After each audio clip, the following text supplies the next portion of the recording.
What's going on, everybody? Welcome back to LTQ Wrestling Podcast. This is the first podcast episode. We did do a review with me and QJ, I guess if you count that. But this is the first episode of the podcast since WrestleMania. It was a up and down night, to say the least. It wasn't one of my favorite WrestleManias. I did enjoy the Roman Reigns and CM Punk main event. I thought that main event was freaking awesome. And I've heard a lot of compliments towards it. Mark Henry said it was the best WrestleMania match since Undertaker and Shawn, which in a one-on-one, it's up there. I mean, it's tough. It's I think the story holds it mostly. Yeah, for sure. Yeah, but Reigns has impressed me his last three WrestleMania main events. I know it's WrestleMania and he should do more. It's unfortunate the rest of the card didn't do a whole lot, which we'll get into a little bit later. But yeah, Tears. I know you didn't watch it with us. Is there any lowlights, highlights for you personally? Me and QJ already gave our thoughts in the review video. If you guys want to check it out, was there anything that stood out to you that you like to see from WrestleMania? I did like the Page return. I did like once again the Reigns and Punk match. I feel like there were a lot of things that they could have done, but once again, we'll get on that topic on a certain part about like match time, and I don't know yet. Like I feel like as soon as we see how Backlash goes, then we'll see if WrestleMania paid off, I guess. But oh yeah, there was the Sammy and Trick match. I love that people were getting ready to be so mad if Sammy won, but then Trick got that lucky shot, so that was nice. So after this Mania, I do want to say, like, do you believe in people saying like this Mania proved that Trick and Oba are the next two big guys, big names? Oh, no doubt. Yeah, to me, yeah. Those are two guys. Like I was telling QJ and the rest of the crew, I was like, these are the two guys. If they fumble this, then I don't know what to say. I mean, both those guys are over to a whole other degree. By the way, we'll talk about a little bit about the celebrity influence later. I like Little Yachty with Trick Williams. I think it fits very well for his entrance and everything. Just FYI, there's people on TikTok saying, "How could you say Little Yachty fits well?" I don't see an issue with it. He's not wrestling. He's not really done much. I mean, I don't hate every celebrity that's involved in wrestling if it's to the right degree. Like I don't hate it. So I will say before we get into the day's topics, I like Jacob Fatu facing Roman Reigns. I'm intrigued by it. I like it. I know there's fans out there who want to see Oba and Roman Reigns. I'm like I said in my That TikTok, it's too early to do that. That's a WrestleMania or SummerSlam main event. That's not a backlash match. Jacob Fatu, someone new. He has a family ties. But Terry, before we get into the top, what do you think about the whole, Jacob Fatu and Roman Reigns feud they got going? I think that's pretty fascinating to do because they technically. I remember when Fatu first signed with WWE, and like the whole thing was just like they're worried about bringing Fatu into it because they don't want him overshadowing Roman and Solo. They don't want Jacob to take the spotlight away from them for right now. So the fact that we're there now to where it's going to be Roman versus Fatu, I mean, like technically Roman hasn't given his word yet, but we know it's going to happen. Uh, I'm intrigued because I think the last time Roman quote unquote fought somebody in a singles match, bloodline related, was Jay. So I mean, It was did he Solo, fight wasn't Solo? it? When him and Solo had I that thought that was War Games. Was there ever a singles match between those two? Solo and Reigns, yeah. It was on the Raw premiere on Netflix. It was like a Bloodline rules match or whatever. It was like the end of the rivalry, basically. I think that was the last like feud he had. I think. I could be wrong.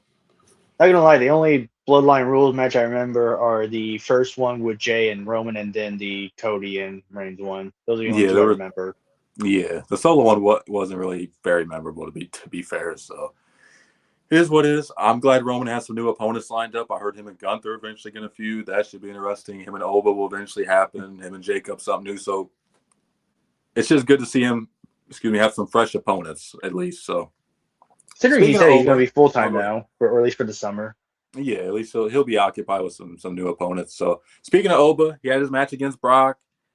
Fun 4 minute match. I could have went a little bit longer, but it is what it is. The Brock match. I don't expect to go 10 to 15. So, but Brock after the match unlaces his boots, takes his gloves off, hugs Heyman. You can tell he's very emotional. And a lot of fans are questioning, is this it for Brock? Is Brock retired? There's a lot of mixed reporting saying he is retired, that some in WWE think he's done, some in WWE think he's going to come back to a SummerSlam match. It's pretty much up in the air right now, I would say. And, SummerSlam is in Minneapolis, Minnesota. That's Brock's hometown. It'd make a lot of sense for him to come back and do one final match there if that's what he wants to do. I'm going to throw out my prediction. I already talked about numerous times. I know it's probably going to be Gunther against Brock. It fits the whole Gunther gimmick, whether people like it or not. And how they're doing this whole thing where Paul Heyman owes Gunther a favor for fighting Seth Rollins at Mania and winning the match thanks to Braun Breaker. I can see Gunther going up to Heyman and being like, yeah, I want my favor. And Heyman goes, why, yes, Mr. Gunther. What could I owe you today? I want Brock. And Heyman does his face like he always does. And he goes, but Brock's retired. And Gunther goes, no, I'm going to retire Brock. And that's how they set it up. That's my prediction. But what do you think about Brock potentially retiring? Do you think this is it for him? And what about him and Gunther in your mind? Is it intriguing? Do you not want to see it? What do you think? I mean, I guess now that we had this happen where Brock put over Oba, I feel like it would help if Brock stays retired to make it more important for Oba. And plus, like, I was thinking about this. There's like three possibilities on what happens here. Either option A, Brock wasn't supposed to do that at WrestleMania, but he decided to go off script because we have history of Brock going on off script and doing his own thing. And this could be him saying like, "Hey, I don't care what the plan is, I'm done." We have the option to where like I forget what problem he has with his body, like something he had surgery with a couple years ago. Somebody can like correct me in the comments. I think it had something to do with Um, his kidneys or lungs, if I'm not mistaken. I think. Pretty sure it's his kidneys, or maybe his liver, one of the two. Um, and he could just be, because I saw Maven talking about it. And it's just like Brock is pretty old. Like his body could finally just be like, dude, you cannot keep going. So Brock probably felt that and just like, dude, I can't. I am. This is my one and only chance to like officially retire, and I'm taking it. Um, and another one could be just like Brock did not like hearing what his potential like SummerSlam match could have been. He probably didn't like how it looked like it was gonna play out. He was just like, nah, I ain't doing that. Well, it requires him to go off script. Yeah, it's a possibility. And we all saw him throw the title at Vince. We saw him hit Strowman in the face with a knee. That was pretty much a shoot. I mean, Brock loves Oba. You could tell. He put him over, made him look like a monster. Doesn't really get much better than that when you're going out. I know there's somebody telling me like, oh, why did Brock lose his last match? That's just a wrestling thing. I mean, you put somebody over on the way out, and Brock did that fine. I don't know if he's going to come back and face Gunther. If he does, that'd be the match they put together. Am I kind of getting burnt on Gunther's whole gimmick? Yes, because I feel like it's kind of ruined him for me because I just feel like all he does is spam sleepers and power bombs now because they just make that his whole thing. But anyways, I see a 50-50. I'm part of me is like, yeah, Brock could just be done. But then part of me is like, it's been reported so many times that he's going to be retiring at SummerSlam. I think WWE is going to throw a huge bag at him and call him and be like, listen, Brock, we got this plan for Gunther. We need you here. You don't have to do a lot. It could be another 4-minute match. Like Gunther put you to sleep like he did Cena. And you can go out gracefully in your hometown. Maybe that's what they tell him to do. I don't know. But there's a lot of stuff up in the air right now for Brock. So who knows what's going to go on with him. He's had a hell of a run. And like Tiff said, his body could be breaking down. I mean, Randy Orton reportedly lost because he's beat up right now. A lot of these guys are getting up there in age. Randy has a bad back. He looked like he was going through it in the match with Cody. You could see him grimacing a little bit. There was reports coming out about him potentially being hurt. Cody's eye is all messed up now. If anybody saw that, which most have, that's brutal. The accidental actual punt kick. Yeah, and then that punch Randy did. Randy punched him too and busted him open on the head. So it was a rough night for Cody when it comes to the head area. But we'll see.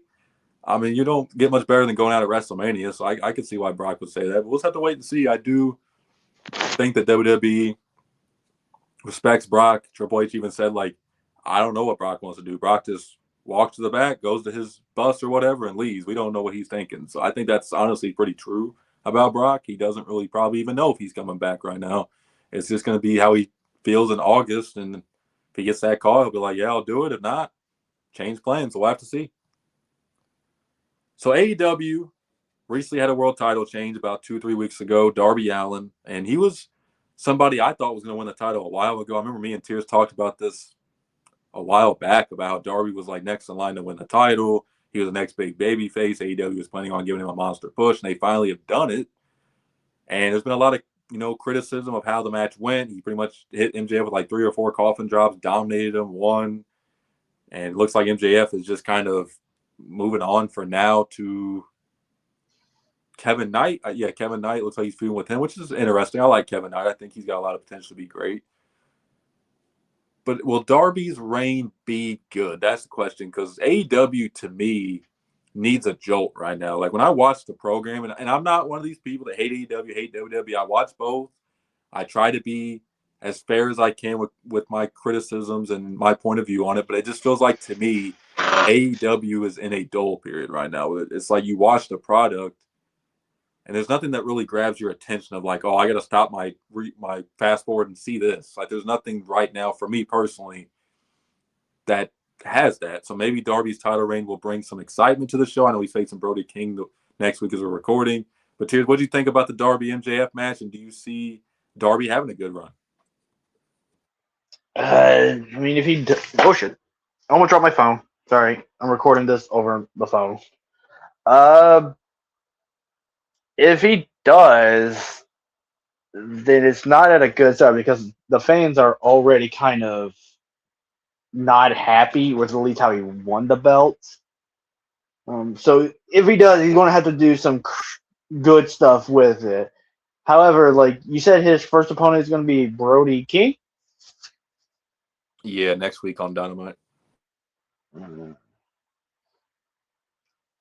Yeah, next week. Next week on Dynamite. Okay, well that. All of a sudden, I'm remembering Rey Mysterio's like first title run, and I get Vince didn't like small people, so it was kind of like a punishment to be like, I'm going to put you against all the biggest dudes ever, and somehow retain. I highly doubt they're going to do that, but I don't want them to like take advantage of his like I will go through any form of pain situation. I mean, Brody King's been putting in the work. I'm pretty sure a world title match is definitely something that he worked for. I'm just like looking at the lineup. I'm just like, how are we going to make this work? Like, how are we going to make it believable? Because you squashed MJF, one of your biggest draws at AEW. Yeah, that's just a factual statement. We got Ospreay, but he's feuding with Mox right now, I think. So he's occupied. Him and Mox, Darby and Mox just got done having a feud. So I don't know if they go back to that. So it's just one of those two where, like, how do you come back from doing a squash match? Yeah, it's kind of a tough start to the reign. And I mean, AEW to me is kind of short on main event talent right now. Like, they kind of have the same, they're kind of in the same spot as WWE, where it's kind of just the same people in the main event scene. Like, I mean, you could put them against Hangman, but it seems like they're giving Hangman a break from the world title scene. Omega's taking a break, it seems like, again. The problem with me, I don't really know who he feuds with right now. Like, there's just not a lot of options for me to be, for one, excited about, and two, like, I look at the heels on the roster. I don't really see anybody. I go, I want to see Darby face that heel. Like, you know what I mean? Like, it just doesn't. Like, Brody King's a face, I think, and they're having a match. Like, it's, to me, kind of showing like, okay, we just need somebody for this guy to face right now. So, Brody, you guys are good friends. Go on a match. Like, I don't know. I mean, AEW at least has the CNC connection against FTR. Oh yeah, that's gonna be good. Oh yeah, I saw if C&E lose, they are retiring as a tag team, which is interesting. Pay attention to that wording, though. Yeah, they're not retiring as individuals; they're retiring as a tag team. Which I know Edge is retiring relatively soon. I don't know when, but we'll have to see. Yeah, I Maybe don't we know can what to get Edge expect versus from Darby. Darby. Yeah, I mean Ricochet. Ricochet is not. By the way, Ricochet gets like no crowd reaction anymore. Ever since he made that Twitter comment about that woman, which rightfully so, nobody cares about Ricochet. Like QJ was like, "Damn, why is nobody reacting to him?" I said, "Because everybody thinks he's an a-hole now. Like, there's just no recovering from this. He's feuding with Jericho, who we'll talk about next, but like." Man, he really dug himself a hole with that comment. I just think fans are just over Ricochet. Yeah, because he's not getting even go away heat. Like the crowd boos him because they want him gone. It's like, no, you're not getting anything. No, it's like dead silence. It's like the silence that like a jobber in WWE gets that nobody sees on. It's like the Creed brothers. I'm not trying to throw them on the bus, but they appeared right now. It'd be like that kind of silence, like nobody cares. Well, Type Joe's silence. back. Yeah, like Also, Joe came back. yeah, but is he a heel or face right now? He's a heel, isn't he? He's Samoa Joe. Yes, I mean maybe they could do him and Darby. I mean, He's Samoa Joe. It don't matter. yeah, he's kind of like He's all around. He can just do. He's just yeah. good at being there. Yeah, exactly. Yeah, I don't know. Ricochet has go away heat. Darby, I don't know who he's gonna face. I don't know. I mean, AEW is kind of in a bind right now. Didn't they just sign someone? Man, who Was it David Finlay? Yeah, they signed him, and I already forgot he's even on the show. Where has Keith Lee been? He's still signed. he posted on Twitter like a year ago saying, "Yeah, I'm healthy. I'm just waiting for the call." Is he ever gonna get a call at this point? Like so many people have already said like, is he retired, or like asking if he's retired, and if so, when did he retire? I'm just like, your guess is as good as mine, but like, holy ball drop, man. yeah, I don't know if I know he had health issues a little bit a while ago, but I think he's been good for a year or two. He just has been sitting on the bench. They just ain't playing him. They're just like, yeah, just keep collecting. We're giving you the Danhausen dream. You're just gonna sit at home for like 2 or 3 years to your contract. So just relax. Like I don't know. We'll see. I mean, I like Darby. I don't like Tier said. I don't really like how the reign started with squashing MJF. By the way, has MJF to you lost a lot of momentum? Like it seems like the crowd don't really react as high as they used to him. Do you think he's kind of lost a lot of momentum in AEW recently? I would say it's just like he's just not having a good enough opponent to work off of, because like most of the things that get us hype about him is like him trash talking you like in a personal way. But the opponents he gets, he just like, what am I? What do I say about you? What do I say about you? Not a lot to work with. I mean, him and Kevin Knight, I think, is intriguing. I don't know if he really has a lot to say about Kevin Knight because Kevin Knight hasn't been there that long. But yeah, it's just like he needs to be able to trash talk you in a way that makes it fun. But it's just like you're giving him people that's just like, what is he supposed to say? Like, oh he's kind no, of just you wrestling. stinky. Yeah, like it's a tough spot. Hopefully, him and Darby both have a good 2026. We'll see though. So Chris Jericho recently came back, which was a pleasant surprise. He apparently wanted to still do his outside projects. That's one of the reasons he returned to AEW. WWE, you know how they are with some of that stuff. So he returns to AEW. He's currently feuding with Ricochet, which we just talked about. Interesting choice for Jericho. He looks in a lot better shape. He looks like he's really taking a lot better care of himself, which is good to see. Him and Ricochet had a fun match at the last pay-per-view. Me and QJ watched that match. It wasn't too bad. Even Cornette didn't really have too many bad things to say about it. So what does that tell you? But yeah, he's back. Chris Jericho. He ends up signing back with AEW, and I've heard a lot of fans wondering why he did it. I feel like he has his reason. I feel like he doesn't really want to retire yet. WWE is wanting him to go on a retirement tour. So, Tears, what do you think about Jericho coming back, and did you think it was the right choice? I mean,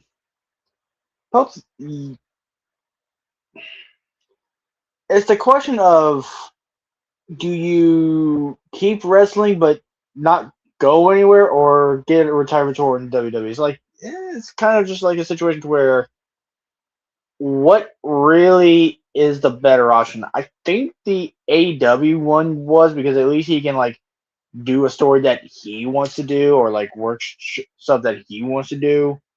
Whereas WWE is just like, okay, the moment you come back, it's pretty clear it's going to be a retirement tour. So it's just like AEW, where he can keep going for like another, let's say, 2 years as an example, or sign with WWE, and it's just like you got 5 months. So I guess in a way, yes. Yeah, I mean, I think it was the right decision in the end. Like, he can still do his Fozzy tour when he wants to. He still can do like his podcast. He still can go out and do other shit if he wants to. He can still go work other places if he wants to. Like, I know a lot of fans want that nostalgia feel like, oh, Chris Jericho's back in WWE. We got Punk back and we got Randy still, and we're losing legends like Jericho or Styles and Cena. We want some nostalgia still. Like, I get all that, but it has to work for the person too. And it just didn't seem because if Jericho did come back, what's he gonna do for his retirement tour? Who's he realistically gonna face? Like, yeah, there's some young talent he could face, but it's like I feel like he would overstay his welcome rather quickly there because there's just not a lot for him to do, in my opinion. Like, he would just kind of be like, okay, let's do Jericho against Oba, let's do Jericho against Braun, let's do Jericho against Gunther, let's do Jericho against Ethan Page. Like, yeah, there's some matchups, but it's like if you have him keep losing every single feud like they do a lot of people, it just becomes a point like, oh yeah, this person. It's kind of like what they were doing with Miz for a while. It was like, yeah, they're beating Miz. Okay, cool. Miz loses every match. Why does it matter? I feel like Jericho would pretty much take the spot Miz has right now, just a little bit more bigger, where he's just like kind of a tag team guy and just a guy putting other people, which he should be doing. But it's like if that's all you're doing, it's kind of like why should anybody really care? Like, yes, the merch sales would be great at the beginning. They can make him a Funko Pop, which I would buy. But like long term, I like to say I don't really see what. I mean, yeah, you're doing a retirement tour, and that's it. I just don't really see that being enticing, Jericho. I don't know. Jericho's one of them people I don't really ever see him fully saying like I'm done, I'm retired. I feel like he's just gonna be one of them people that never really fully say that. He'll just make appearances when he feels like. So Well, a long time ago, he says like the way he wants to retire is like as a despicable heel, to where like they drag him out kicking and screaming with security, and fans would be going like, "Oh God, I hated that guy. I'm glad he's gone." Like apparently that's the way he wants to go. It's just like just off into the sunset, no hurrahs and all that. yeah, retirement tours ain't for everybody. Like like missing the NBA, like LeBron don't want a retirement tour. I don't know if I believe that, but like not everybody wants a retirement tour. It's not for everybody. So I can understand his point of view on that. Like he just wants to go out on his own terms, and I feel like in AEW he gets an opportunity to do that. He can wrestle for however much longer he wants. Tony Khan's gonna pay him a boatload of money, and he doesn't have to wrestle as much. Even though in WWE you don't have to wrestle as much either because they got rid of live events, which a lot of talent don't like. But yeah, I mean, to me it was the right choice. So WrestleMania had a lot of highs and lows as we talked about in the beginning. And one of the lows was the match times and the ads. And it was reported earlier today, a lot of WWE talent were not happy with the match times, not happy with the ads. Now, Meltzer did say, like, look, the wrestlers are making more money right now than they've ever made. They're happy about that, but they're not happy about not really getting a lot of time to do much with the match time they got. Because outside of the two main events, most matches are only Gunther and Rollins, I think, went 15 minutes. Other than that, it was about the ladder, I think, was 15, but other than that, it was under 10 minutes. AJ Lee and Becky got 7 minutes. Liv and Stephanie Vaquera got like 8 minutes. The women's tag team got like 6 minutes. Trick and Sammy barely went 10 minutes. It just was not a lot for these wrestlers to work with. I mean, you don't even let a match even pick up. It's just like, oh, yeah, it's over. And that's done. I'm not saying every match has to be long, but it just felt like the talent didn't really get to have a WrestleMania type match that they probably were hoping for. So, what do you think about the talent being unhappy with the constant ads and match time being cut short? Honestly, yeah, I can agree with that because it's quite literally like it's WrestleMania. You expect there to be like a long matches to do stuff, and it's just like it was the equivalent of just weekly show time limit. And there was the this kind of goes with what I'm gonna say, but a couple days ago there was the whole thing about the TKO president saying like, yeah, they're in charge of WWE creative, and I'm just like, I can see that considering you guys are very heavy on the ad stuff, and it's just like you you do realize that having so many ads and so little wrestling in your wrestling is not a good thing. It's not. And for Yeah. what I heard this, not to cut you off, but I heard that ESPN is not feeling like they are getting the money for their investment with WWE, and because they're the ones who control the ads and it's on ESPN's app. That's why ESPN is doing so much ads because they feel like they haven't gotten their money's worth with WWE apparently. But go ahead, you continue. That also goes with what I'm saying as well. Like pretty well. It's just like they're focusing too much on the ads, and because let's be fair, every human being, you see an ad, you see the skip option, you press the skip option.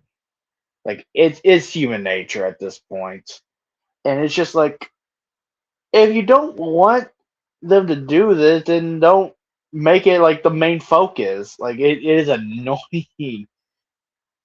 That's just it. Like they don't make it to where the payoff is okay, and the matches are taking hits from it, like as well. Like just like, all right, I got 3 minutes of wrestling match before my 5 minutes of ads, and it's just like,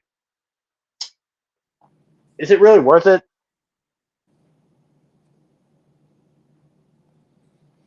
I would say no, because you're paying $30. By the way, that was my camera all messed up. By the way, it was the wrong side, so you guys probably saw my TV. But anyways, yeah, I mean, I feel like the entrances are longer than the matches, which is a problem. I like Danhausen, but his segment with Cena got more time than most of the matches, which should never be a thing in my opinion. No knock on anybody involved in that segment. I thought it was funny, but that's ridiculous. And I even put that on Bleacher Report. This shows what WWE's all about. And they're letting a stupid segment or a funny segment, whatever you thought it was, go longer than most of the matches on the card. It's a WrestleMania show. And yeah, ESPN, like, yeah, you think you're not getting your money's worth. Do you really think you're going to get it now when people are already complaining about the ads? I mean, this is WrestleMania. If you're trying to get casual fans to tune in, they want to see action. I mean, you saw more entrances and ads than actual in-ring action on this show. Unless you just watched the Punk and Roman match, you were probably just bored out of your mind thinking, damn, like, okay, an 8-minute match followed by 8 minutes of ads, followed by an 8-minute entrance, followed by another 5-minute match, followed by more ads. Like, it's just so repetitive. Like, that's all they want to keep saying. Oh, we're trying to get casual fans. That's why we got Speed This on the show. doesn't get them. Yeah, that's not going to do it.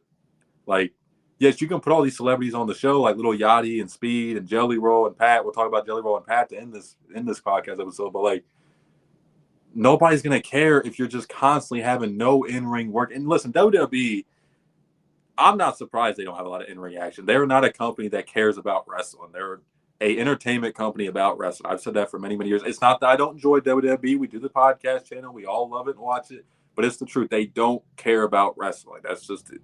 And now the TKO's taking it over. It's even 10 times worse. Like, you ain't going to see a lot of wrestling. You're going to see celebrities involved. You're going to see constant ads. You're going to see the same people in the main events, just like with Vince. It's going to be just a ripple effect. And it's either you enjoy the product or you don't. I know a lot of casual fans were asking me, like, why are these people on the show? Why is Speed wrestling in a match? Why is Pat McAfee and Jelly Roll? Why is Little Yachty out there? And I tell them, like, because they want to get y'all to tune in. Y'all know these people. Speed has a huge audience. And I get it from a business standpoint. But, like, Yeah, they're trying to get their audience to start watching wrestling, but it's just like they don't have the bigger audience compared to wrestling fans. like, and here's the thing that TKO, okay, a lot of people's attention span nowadays is very little. Most people watch TikToks and shorts compared to long length YouTube videos. I mean, that's just the way it is now. So you think people are going to stay tuned into a wrestling show who don't watch a lot of wrestling when they're seeing constant ads and very little action on the show? That just seems counterproductive to me. But hey, I'm not the ones in charge of that company. The ticket prices are outrageous. They're finally starting to lower those. And that's the thing, like, you're charging boatloads of money to go to these shows, and you're not even, to me, getting your money's worth. If I paid a ticket to go to WrestleMania Night 1, I would feel like I just threw 10 grand in the trash, because there was like maybe one match that was actually worth watching, and it was the Rollins and Gunther. And not that Cody and Randy wasn't good, but the Pat McAfee involvement was just, yeah. But yeah, it's, you know, a lot of people are saying we owe Triple H an apology. I've been saying for a while that TKO is like Vince. They're the ones making all the decisions. Triple H is just kind of the, what's the word? I have an idea, and they had to be like, okay, we don't like that idea, person. Yeah, that's pretty much. Like, we're having a main event between Cody and Cena. How about we get Travis Scott to show up? That'd get more people talking. We're having Randy and Cody when they have a history with Legacy. We have Ted DiBiase Jr. in the crowd. I know he got being charged with stuff. and all that, that but was he the was there. He would have made more sense. You could have had Stephanie be in Randy Orton's call. You can have Triple H be his call. You can have Batista come back and be his call. Now let's get Pat McAfee to do it. That'll get people really excited. Like, it's just stupid, and that's all seeing TKO. seeing Ted DiBiase in the crowd was fascinating. Yeah. What's that thing that everybody mocks him for saying? Jesus loves you, brother, or whatever he said. That's like a meme now. Everybody's like saying It was after his trial. He was it. Yeah, found not guilty, and he was like, his response was yeah, interesting. Jesus loves you, brother. That's funny. But I mean, he would have made more sense. I know he just What else got could we have? out of that. I'll go. My bad. Go ahead. No, I wound up accidentally talking to myself. I was just thinking, like, who else could have made sense for the Cody and Orton situation? I'm just like, uh, I would probably say I mean, Ric Flair, but he's just a mess right now. So no. I don't know. I mean, now, there's possibilities. Pat McAfee was the worst option they could have got for that.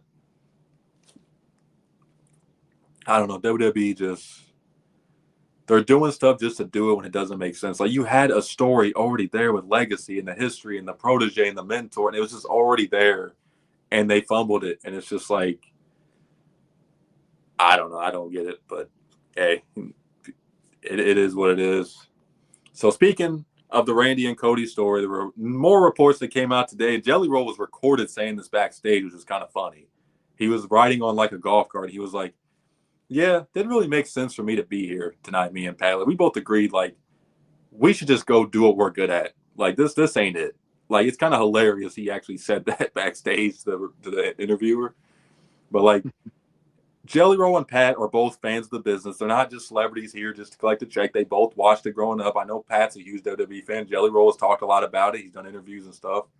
So they both, I think, respect the business and realize, like, this doesn't make any damn sense to be involved in this. Why are we here? The fans are not happy about it. Let's just go dip, and I'll go do the Pat McAfee show, and I'll Jelly Roll, you can go do country music / rap and just do what you're actually supposed to be doing. So, Tears, what do you think about Pat and Jelly Roll backing out of this? It was supposed to be a tag team match at Backlash. Pat and Randy against why? Cody and Jelly Roll. That's off the table. What do you think about them backing out of this? I mean, if Randy Orton's hurt, Cody's kind of banged up. Now, now we have like Jelly and Pat was just like, yeah, why we be in this? That makes it's the world title scene. It's different than when it was like Damian Priest and was it Bad Drew Bunny? teamed with? Yeah, different that. I remember Drew teamed up with somebody Who to go was up it? against Jelly Roll and I somebody. think who it was. That's bugging me. I don't know who it is. Keep going. I'll try to Yeah, think of I'm sitting here, but but like that's just like side story stuff. It's not like the world title scene, which I don't think that's like one of those situations where like you overbook and adding so many celebrities to it just doesn't it was help. not. But It it was seems Logan like Paul, by the way. It was Logan Paul and Drew. That's what it was. I forgot about that. Yeah. what the fuck does Logan Paul have to do with Jelly Roll? It's whatever, man. Just whatever. Yeah. Anywho, what was I about to say? But it looks like we're pivoting towards maybe Punk versus Cody instead for Backlash, which honestly is a better plan than a tag team match where your world champion isn't even defending the bloody title. So I think them going away is actually helping a lot more. Yeah, and they both realize it. Like, they're both just like, why? Why are we here? And I don't even know if TKO can even answer that. They're just like, well, we just need people to tune in, but it's not working. Oh, we just need people to tune It, in. the fact that we can like get more fans to tune in if we have Otis instead of Jelly Roll and Pat McAfee is funny. Yeah, that is pretty funny. Personally, I like Jelly Roll's music. I know a lot of people might not know who he is. He's a really good country singer. He's a lot of people in my family and friends like him, so he's got really good music. If anybody hasn't checked out some of his music, but like, I mean, he did an okay match against Kit Wilson on SmackDown. It wasn't like horrible. I mean, some of these guys have put in the work. I'm not saying they haven't like gave a shit about the business, but it's just they don't belong, like Tier said, a world title picture. And they both realize that, and we're just like, yeah, before this even gets even more out of hand with fan backlash and we start getting hated for even being here, let's just dip. Go back to the podcast and country music and just say forget this. Yeah, And it because was you realize like you will start hurting your own like brands as well for like doing something that fans of a certain genre hate. Like that will hurt your brand as well. oh yeah. And both these guys have, especially Pat McAfee, have huge fan bases. I mean, Pat McAfee show is like one of the most popular shows out there. So like, yeah, I mean, it could hurt his brand if he's getting hated by the WWE fans. I think a lot of fans even before this were kind of getting annoyed with Pat and some of his commentary, and they weren't really like liking him as much as they did before. I don't know if it's because he was in and out or it just wasn't really there as much. I don't know, but I mean, it makes sense why they backed out. It's just been a complete mess. I didn't like the ending where Randy Orton killed Pat McAfee and just got Crossroads and lost. I thought that was just so stupid. And it just showed they had no plan for this. Like, Pat's on his show and saying, well, I tried to save the business, but the business didn't need saved after all. It's like, yeah, you think? Like, really? And it's just, I hope they get a better plan going forward. Maybe Randy's taking a few months off to heal up because he wasn't on Raw. And I don't know if he'll be on SmackDown. They're doing a lot of brand switch ups, which at least they're trying to freshen up the product. They called up Sol Ruka. Her and Liv had a fun match. Ethan Page got called up. Joe Hendry's getting called up. JC Jane, maybe Blake Monroe. So before we end this, Tears, is there anybody out of that group that excites you for NXT called? There might be more than that, but those are like the rumored or confirmed names for like fresh people to get called up, basically.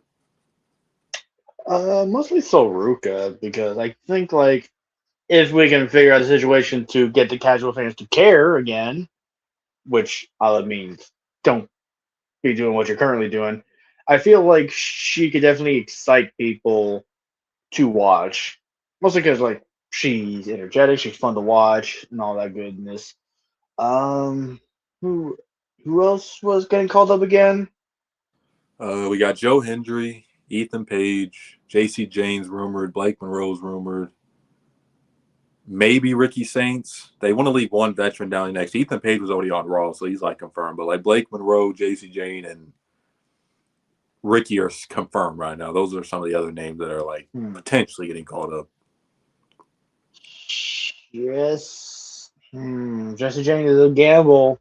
She made such a big name for herself in NXT. I was like, do we really want to risk that? Do we really want to like bring her main roster for her to start all over again? It's tough. Is that SmackDown could use some new names for the women's division. Maybe if she's on SmackDown, I feel like she has a better shot. I feel like Blake Monroe hasn't been in NXT long enough to where like, well, let me rephrase that. She hasn't been there long enough to be like, if she goes to the main roster, it'll hurt her because we do have times to where like people just start in NXT for like a couple months and go straight to the main roster and they do better there. That has happened before. Yeah, quick call ups. Yeah. Ethan Page. I mean, I would love to see more. Did you see the clip where it was like Danhausen and Ethan Page meet up for the first time? And like, yeah, that was funny. So that was and then Page was just like, "Nope, I'm not doing this again." He was done. He knew what the situation called, and he was just like, "I will not be a part of this again. I'm not getting cursed. I'm out." I have dealt with this before. This is unrelated to wrestling, but Danhausen was on First Take with Stephen A. Smith and all of them, and they were talking about the Knicks game. And he's like, "You're a Knicks fan. The Knicks are cursed," and they lost the game that night. And everybody's like, "Oh, see, Danhausen's curse ain't just for wrestling now. He made the Knicks lose." I'm like, "Well, no, don't cross Danhausen. That's all I can say." He's very nice, but very evil. Yeah, he's funny. But out of the names for me, I didn't like Ethan Page beating Javon in his first match. I was not a fan of that personally. I don't think Javon should be taking that many L's right now like that. But the question is with Blake and JC Jane, are they going to just be there on the main roster? Like, there's so many talented women right now on the main roster, and they're bringing back a lot of names like Paige and AJ Lee. AJ Lee's taking a hiatus, but like, are they going to get lost in the shuffle? Like, especially JC Jane, because does she really stand out compared to like half the women on the roster? You know what I'm saying? Like, do you see that being kind of an issue for either one of them ladies? To be fair, Paige is in the tag team division right now, Mm-hmm. which, yeah, there's that. But we also need somebody to fill in the void for Bianca Belair because she's still going to be gone for a Yeah. while. If Paige is in the tag team division, that means she's not going to be in the singles division for a good bit. AJ Lee's hiatus is going to be taking in effect. We actually do need more females on the singles division scene because also Naomi's still Yeah, like on she's from being out. pregnant. So it's just like we actually do need people. But the question is, like, I'm thinking of like Rhea, right? She's on SmackDown. Who the hell is she gonna feud with?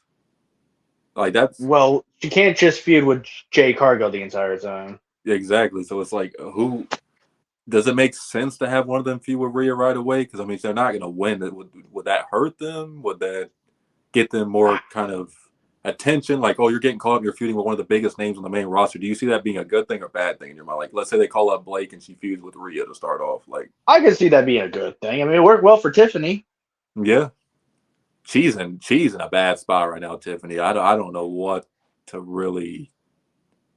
She made some comments that she wants to go to Hollywood in 2 or 3 years, and I feel like that's one of the worst things she's ever said in an interview because it's just like, I mean, it does fit her aesthetics and like character, so I can't really be mad about that because it does play into where like, yeah, I can see that. yeah, she has that Barbie doll look like Hollywood likes. I could see it. I don't know. I mean, we'll see how. I'm just glad they're getting some fresh people on the main roster. We'll see. Not all of them are going to be stars. I've heard Joe Hendry's going to get a solid mid card push, so we'll see how that works out for him. Ethan Damn. Page, I don't know what his future is going to be on the main roster. He has the look they like. I don't know if he's really going to be a main event guy, but he could be a good mid card, upper mid card, him and Hendry. So I think that'll work out. Blake You has got the mic potential to be skills. great. It just depends how they book her. JC Jane's been really good since Toxic Attraction all got split up. So they all have potential. It's just how WWE uses them. And then Ricky Saints. What about wrap it up? What do you think about Ricky Saints on the main roster? Do you see him having a big role there whenever they call him up? No. Not a lot of hope for old Ricky. I love Ricky, but it's just like What about his friendship with Cody? Do you think he's gonna kind of politic for Ricky a little bit? Because I know him and Cody are like really close when it comes to like. I think he'll try. I don't think he'll succeed. What is it about Ricky that you don't see working?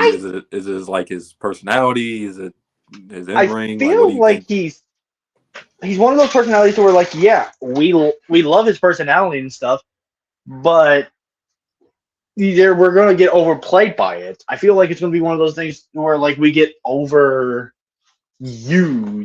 for Ricky to where like he's not even in matches anymore. He's just gonna be like doing anything to where like he suave walks into the ring. There's gonna be a match, and he just like looks at the crowd, being all suave and all that, and just like goes backstage. I feel like in 3 months that's gonna be a shtick to where like he just interrupts people just by showing up. Yeah, that would get kind of old quick. Yeah, I hope they don't do that. I don't really know what his role would be on the main roster right now because I mean, a lot of fans are like, "Oh, this guy's so great in NXT. He's going to be great on the main roster." That's not always been the case, unfortunately. I mean, especially during like the Black and Gold era, a lot of them guys just did not have success on the main roster. EC3. Yeah, like him, Ciampa, I mean, don't even get me started on Gargano right now on the main roster. Aleister Black, a little bit for a while. Depends who was in charge. Did you hear a rumor that it was supposed to be Black and Orton at Mania? Mm-hmm. Or no, Black was supposed to be in Orton's corner instead, to be like he was supposed to be devil Pat on his McAfee. shoulder. Yeah, he was pretty much supposed to be the Pat McAfee role, but they changed it. I don't know how I feel about that because on one hand it would make sense, but I don't think Orton fits the needs to be in a little actual darker place set type Yeah, thing. him and Aleister Black, I don't know how that would work. It seems like they're Cool just trying to make concept, though. Aleister Black the new Karrion Kross, where it's just like we're just gonna have you try to get people inside their head. And shit.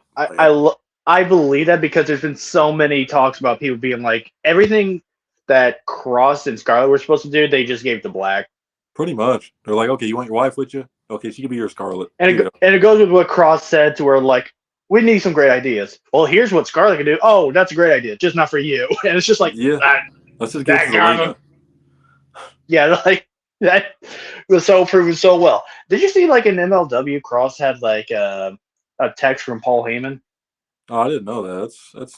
I know Paul was a big fan of his, but it was on an interview to where Cross had his phone out, and all of a sudden he looked down. The person that interviewed him looked down, and I saw like it was a text from Paul Heyman. And it was just like, we ain't gonna talk about that. Yeah, that's cool. I mean, Heyman has his favorites, and he's definitely. It's an old clip. You could probably look it up for yourself. Yeah, I can look it up later on. I mean, Heyman always tries to help out. I know a lot of people don't. Heyman has his history. Don't get me wrong. Not paying talent, being an a-hole, and all that. He'll even tell you him and Stephanie had their issues, but like nowadays, I feel like he's more of a helper. I mean, he's helped Braun Breaker. He's helped Javon Evans apparently a lot. I know he's probably had a hand in Obafemi, like his push and everything, but like he's just helping a lot of talent, so it's good to see. So before we wrap this up, there's any final thoughts before you get out of here? In the comments, people put who did they expect to main event next year's WrestleMania? What is the what is the World Heavyweight title scene and the WWE title scene you guys expect for Mania next year? Oh, I already got it. I already got it. Rock and Roman next year. It's in Saudi Arabia. They're going to pay Rock a boatload of money to do one final match. I'm calling it now. I forgot it was at Saudi Arabia. I'm calling it Rock and Roman. It's the year. I forgot about that. And now you have it on video, too, just in case you're right. Oh, no. I told everybody in the party, because they were like, what's going to be the plan next year? When I said Rock and Roman, they were like, why are you saying that? I said, because it's in Saudi Arabia and they want to do Rock and Roman. So just book it. I wouldn't be surprised if they try to get Cena out of retirement to do this match. They're going to try to get Goldberg out of retirement. They're going to get Kane Undertaker out of retirement to do this. They're going to try to get Triple H to wrestle this match. They're going to offer Shawn Michaels money. They're going to try to get Bruno Sammartino in this match. They're going to try to pay Hulk Hogan to be on this WrestleMania. They don't care. They will try to get any old school wrestler they can to be on this show because they love their old school wrestling. They'll probably offer Batista billions of dollars to do this show. Book it. And it's sad I'm not even being I'm being a little bit sarcastic, but I could actually see them doing all that stuff I just mentioned because they tried to get Yokozuna a few years back for WrestleMania. Oh, yeah, the greatest Royal Rumble. Yeah, so what, any predictions from you, Tears, to end it? Rock and Roman's mine. I'm sticking with it. Because the storyline never seems to bloody end, I'm going Seth and Punk. I could see that. They were supposed to face this year. Going that for the World Heavyweight because that title does need more love. I think that title I truly, honest to God, I'm looking at the former champion list between that and the current like gold WWE championship, and I kind of prefer the champions who have held the big gold one so far. Doesn't Cody have to be in a world title match? I mean, he's been in like every single one since he came back, basically. You just reminded me. I'm mad now because somebody said like if Cody didn't win back the WWE Championship, the WWE Championship match could have been a fatal 4-way between Cody, Drew, Jacob, and Randy. And I was like, yeah, that was rumored for a while. Yeah, I would have liked that. You could have had Orton turn heel then. Yeah, that would have made more sense. Huh. I don't know what maybe Cody versus Rock. I mean, they could do that. I just feel like Rock and Roman's too enticing them not to do it. It's been rumored for years at this point. Like, I feel like they got to do it if Rock agrees. Like, I don't know. We'll see. Hopefully you guys enjoyed this episode, though. A lot of wrestling news this week. We're headed to the Backlash. AEW has a pay-per-view coming up. TNA, I've been keeping track with TNA here and there. Not as much, but I still try to occasionally. And other wrestling companies, I know New Japan's got some stuff going on. So if any news pops up, I'll make sure to make shorts or videos about it. Make sure to like, subscribe for more wrestling content. As always, appreciate the support. Peace.